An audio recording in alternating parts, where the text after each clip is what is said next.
पंचतंत्र की पहली कहानी में हमने सुना कपटी मित्र। अब ये दूसरी कहानी है जो एक बंदर के बारे में है जो दूसरों के काम में बिना मतलब के अपनी टांग अड़ाता था। और कहानी इस प्रकार है। एक समय की बात है, एक नगर के पास किसी व्यापारी का नया मकान बन रहा था। वहाँ पर लकड़ी का काम करने वाले कारीगरों ने 2 बड़े बड़े तख्ते लगाए थे। उन तख्तों के बीच में लकड़ी को पकड़कर काटा जाता था। उस जगह से बंदरों का एक काफ़िला गुजर रहा था। उस काफ़िले में एक बंदर बहुत शरारती था। वह उन दोनों तख्तों के बीच में खड़ा हो गया और मज़े से झूलने लगा। उसे झूलने में बड़ा मज़ा आ रहा था। एक बार उसने पूरे ज़ोर से छलांग लगाई। बस दोनों लकड़ियों के तख्ते की ताकत से उठे और बंदर जी उन दोनों के बीच में ऐसे जकड़े गए कि निकालने का कोई सवाल ही नहीं उठता था। उनके साथियों ने केवल उनकी अंतिम चीखने की आवाज़ ही सुनी। इस तरह वह बंदर अपनी ही मूर्खता के कारण मर गया। जो दूसरों के बीच में अपनी टांग अड़ाता है भाई, उसका यही परिणाम होता है। इसलिए समझाता हूँ कि इस सिंह को भूल जाओ और अपनी चिंता करो। हम इस झंझट में नहीं पड़ सकते। दमनक की इस बात से चिढ़कर बोला, तो क्या आप पर भोजन भद्दा है? यह कहावत सही नहीं। मित्रों का भला और शत्रुओं को हानि पहुंचाने के लिए ही बुद्धिमान मनुष्य राजा का सहारा लेते हैं। पेट कौन नहीं भर लेता। जिसके जीवित रहने से बहुत अन्य लोगों के भी जीवित रह सकें, उसी को जीवित रहना चाहिए। अन्यथा क्या पक्षी भी चोंच से अपना पेट नहीं भर लेते? जो प्राणी न अपनों पर, न पराये पर, न बंधु वर्ग पर, न दुखी पर, यानी किसी पर भी दया नहीं करता, उसका इंसान इस संसार में जीना बेकार है। माँ की जवानी हरण करने वाले उस पुत्र के पैदा होने का क्या फ़ायदा जो सदैव चोटी पर लहराने वाले झुंड के समान वंश में अग्रणी नहीं होता। नदी तट पर उपजे एक घास झुंड का भी जन्म सार्थक है। उसको थामकर डूबता प्राणी किनारे आ जाता है। नीचे ऊपर संचरण करते हुए मनुष्य के संताप को दूर करने वाले बादलों में कुछ ही भले मनुष्य मानस पुरुष होते हैं।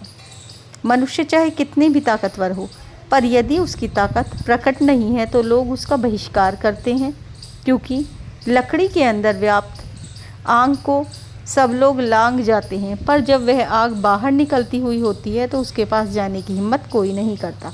करकट ने अपने भाई की बातों को बड़े ही धैर्य से सुना और बाद में बोला, यह सब ठीक है, किंतु हम लोग सिंह की नगरी में अप्रगुण हैं। फिर हमें इस बात से क्या प्रयोजन? देखो, कहा गया है, स्वामी के सामने जो अप्रधान बिगड़े दिमाग वाला यानी बिना पूछे बोलता है, उसकी न केवल अवहेलना होती है, साथ ही वह अपमानित भी होता है। इसीलिए अपनी बात वहाँ कहनी चाहिए जहाँ कुछ फ़ायदा हो, क्योंकि ऐसी जगह बात कहने का क्या प्रभाव होता है, जैसे श्वेत वस्त्र पर रंग का।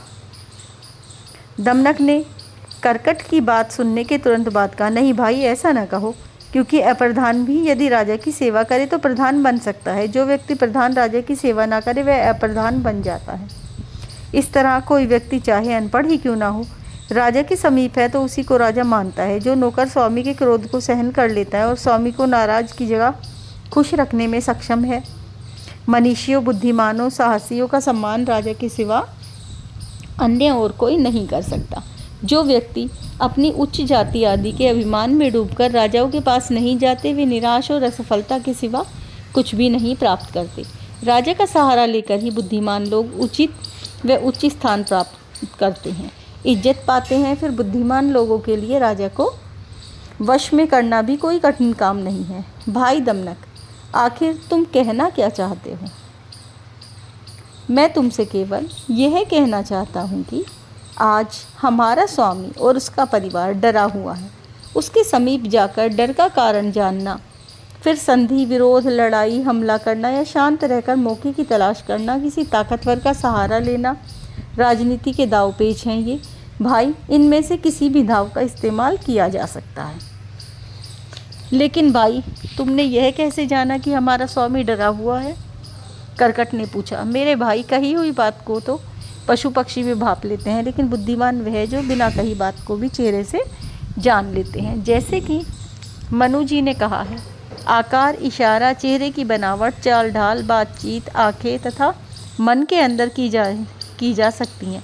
इसी कारण मैंने ये सब जान लिया है। निडर होकर सिंह के पास जाऊंगा और उसकी पूरी मदद करूंगा। मगर भाई, आपको तो अभी राज दरबार में जाना ही नहीं आता है, तो आप मदद कैसे करेंगे? कर्कट ने कहा। दमनक ने मुस्कुराते हुए उत्तर दिया, वाह, मैं क्या राजा की सेवा करना नहीं जानता? पिताजी की गोद में खेलते हुए मैंने घर में आने वाले साधु संन्यासों और विद्वानों से जो ज्ञान की बातें प्राप्त की हैं, वह सब की सब मैंने अपने दिल में बैठा ली हैं। उनका सार इस प्रकार है, इस सुंदर पृथ्वी को बहादुर, विद्वान और जो सेवा धर्म जानते हैं, इन 3 प्रकार के मनुष्यों को ढूंढा करते हैं। सेवा वही है जो स्वामी के हित करने वाली हो। इस प्रकार की सेवा करना समय पर की जाती है।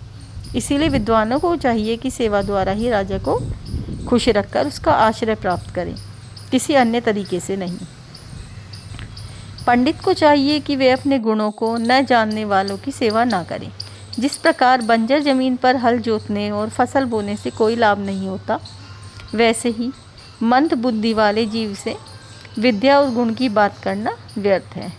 गरीब और छोटे वर्ग के लोग यदि गुणवान हो तो उनकी सेवा अवश्य करनी चाहिए, क्योंकि जीवन में कभी ना कभी ऐसा वक्त आ ही जाता है जब ऐसे लोग किसी भी समय काम में आ जाते हैं। चाहे इंसान भूखा प्यासा बैठा रहे, लेकिन जीवन में कभी भी अविवेकी धनवान की सहायता ना मांगे।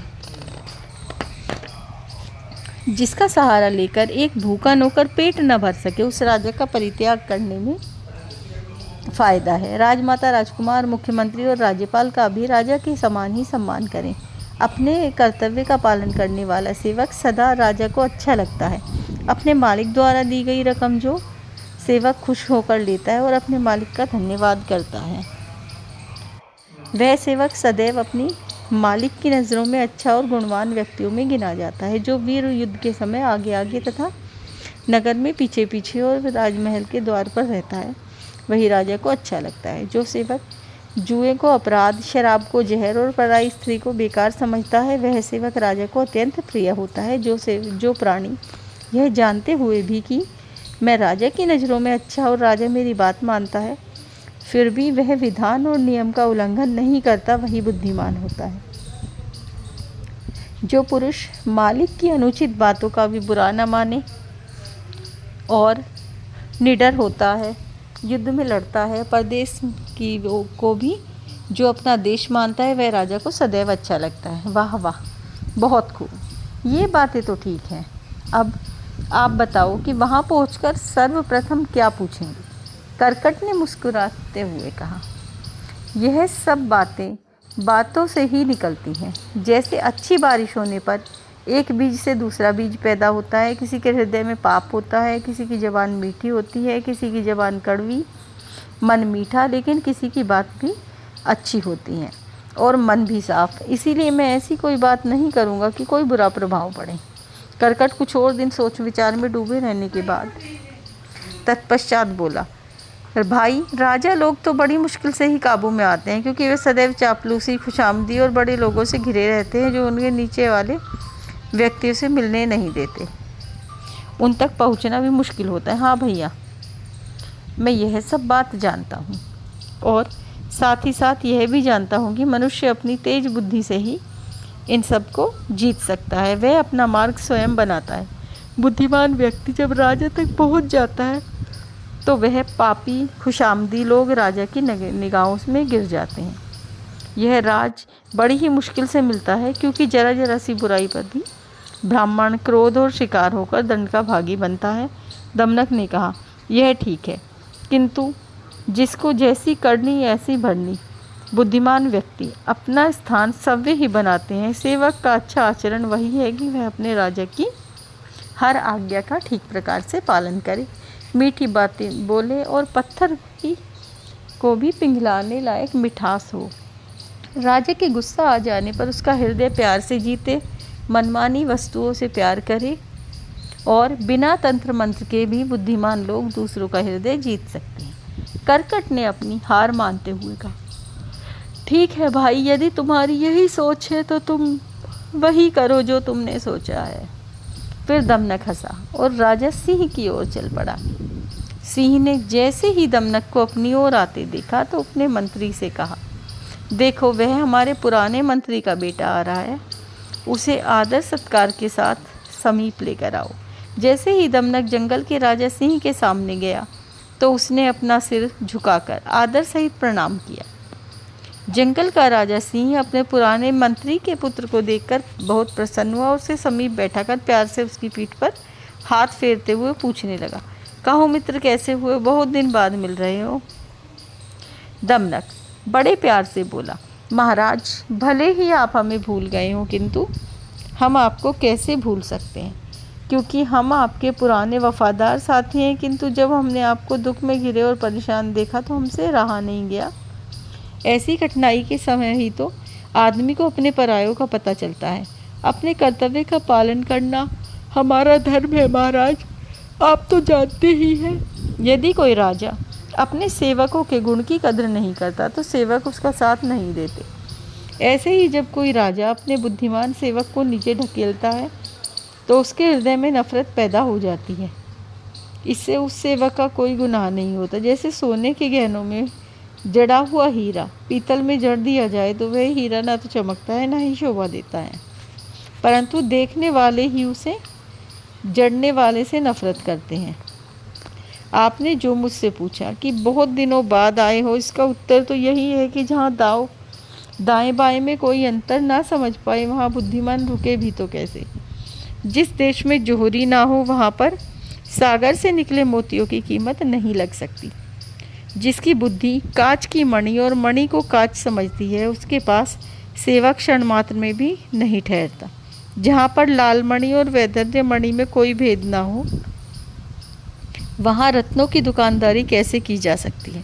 जहाँ स्थायी स्वामी व सेवक सब उसकी योग्यता और अयोग्यता का विचार किए बिना ही एक जैसा बर्ताव करते हैं वहाँ बुद्धिमान सेवक के दिल टूट जाते हैं। न तो बिना सेवक के स्वामी और ना ही बिना स्वामी के सेवक रह सकता है। दोनों एक दूसरे से जुड़े हुए हैं। एक जो राजा प्रजा का मन न जीत सके अर्थात जनहित में काम न कर सके उसे किरणों के बिना सूरज की ही कहा जा सकता है। जो स्वामी खुश होकर अपने वफादार बहादुर सेवकों को इनाम प्रदान करता है वही सेवक समय आने पर राजा के लिए अपनी जान तक कुर्बान कर देता है। वह सेवक वफादार हो सकता है। दमनक की ज्ञान भरी बातें सुन पिंगलक बोला, अच्छा ऐसा ही होगा। तुम यदि कुछ करने योग्य हो अथवा नहीं, आखिर हमारे मंत्री के पुत्र हो, इसीलिए जो कुछ भी कहना चाहते हो बेझिझक कहो। मैं तो केवल निवेदन ही करना चाहता हूँ देव। तो फिर संकोच किस बात का है, जो कहना है साफ साफ कहो, पिंगलक ने मुस्कुराते हुए कहा।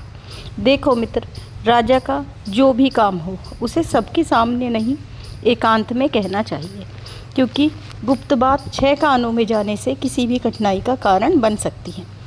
पिंगलक ने दमनक की बात को बड़े ही ध्यानपूर्वक सुना और बात उसके दिल को छूने लगी। फिर उसने अपनी नज़र के इशारे से पहले वहाँ पर बैठे सब जानवरों को जाने के लिए कहा, हे जंगल के स्वामी, अब आप बताओ कि जिस वक्त आप नहर के समीप प्यास बुझाने के लिए पानी पीने गए थे तो वहाँ से आप वापस क्यों लौट आए थे। शेर ने हंसते हुए कहा, वैसे ही स्त्रियों से, दोस्तों से, युवा मित्रों से गोपनीय बातें कुछ न कुछ छुपा लेनी चाहिए, परंतु यह बात उचित है या नहीं यह सोचकर बुद्धिमान को चाहिए कि वह अपनों के अनुरोध पर गुप्त से गुप्त बात भी वक्त आने पर कह दे। दमनक की बात सुनकर शेर सोच विचार में पड़ गया, क्योंकि उसकी बातों में जान थी। फिर वह एक सच्चा मित्र लग रहा था।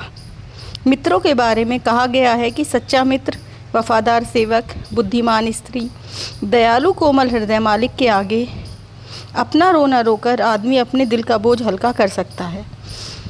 इस कारण से शेर ने अपने मन की बात होठों पर लाते हुए कहा कि श्रीमान, मैं इस जंगल से जाना चाहता हूँ। क्यों? जंगल का स्वामी होकर आप ऐसा क्यों सोच रहे हैं? मेरे पुराने मित्र, मैं आपसे क्या छिपाऊं? वास्तव में इस जंगल में एक अद्भुत जंतु आ गया है जिसकी गर्ज से ही इतनी भयानक है कि डर के मारे कलेजा काँप उठता है।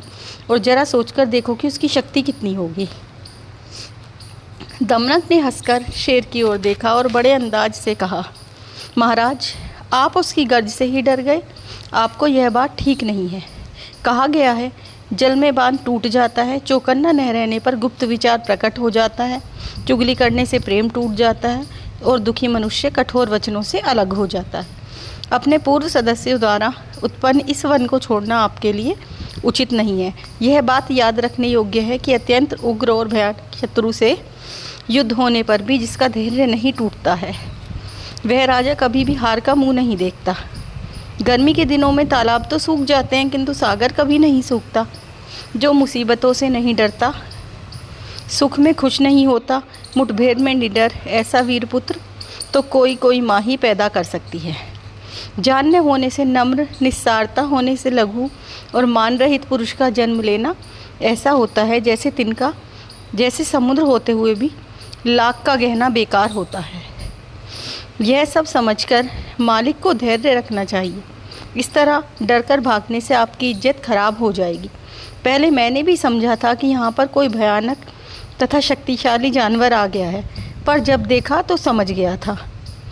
वह कैसे? शेर ने हैरान होकर पूछा। आगे का पार्ट कल आएगा, कल के लाइव में, सो वॉच आउट। और ये पंचतंत्र की कहानियों का फुल सीरीज़ है, डेली एक स्टोरी अपलोड होगी। लाइक, शेयर एंड सब्सक्राइब करना ना भूलें। Thanks for watching.